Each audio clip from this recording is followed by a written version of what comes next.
If I gave you two choices right now, $10 million in cash or 10 extra years of life, what would you choose? Most people hesitate. Some whisper money, others whisper time. But here's the truth. The way you answer this question reveals more about your life than you realize. Today, let me take you on a journey, a story of one man who faced this very question. A man who chased money with everything he had, only to discover that the one thing he couldn't buy was the one thing he needed most. In the bustling city of Arvalon, where skyscrapers touched the clouds and the streets pulsed with ambition, lived Jonathan Hale, a man known to everyone as the Machine.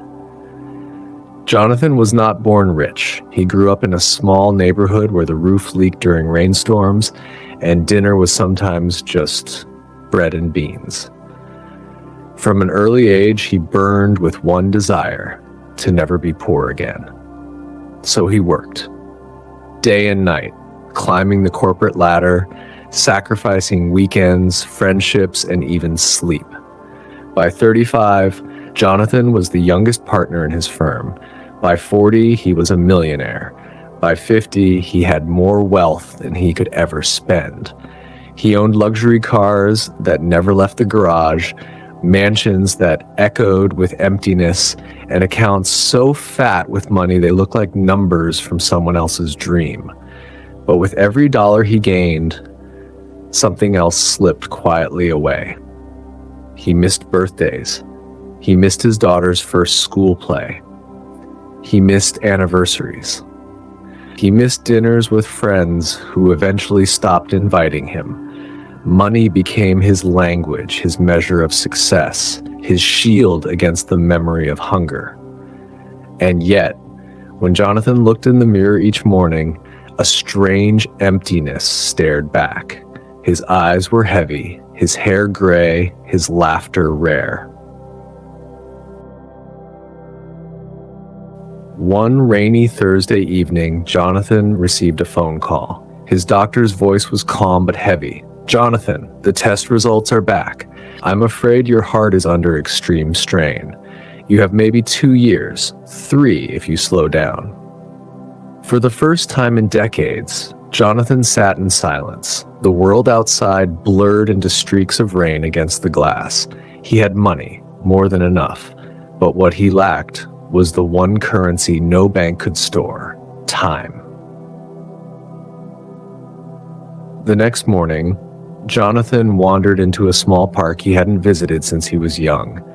There, on a worn wooden bench, sat an old man feeding pigeons. His face was wrinkled, but his eyes glowed with warmth. The old man noticed Jonathan's troubled expression. "Bad day?" he asked. Jonathan laughed bitterly. "Bad life. I spent 50 years chasing money, and now I'm told I have barely 2 left to enjoy it." The old man smiled gently. "Let me tell you something, son. When I was your age, I made a different choice. I never became rich. I never had mansions or cars back, but I had breakfast with my children every morning. I took walks with my wife every evening. I read books under the sun and watched sunsets without rushing. Now my body is failing, but my heart is full." He paused, tossing crumbs to the pigeons. "You see, money can buy comfort, but time buys meaning.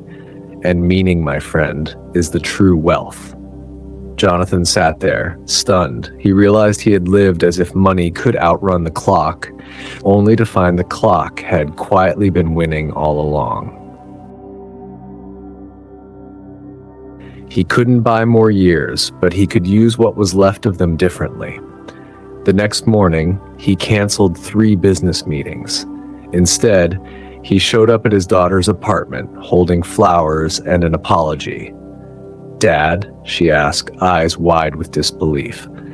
"I've been absent for too long," Jonathan whispered. "If you'll let me, I'd like to spend time with you now." Tears filled her eyes as she hugged him tightly. For the first time in years, Jonathan felt a piece of his heart heal.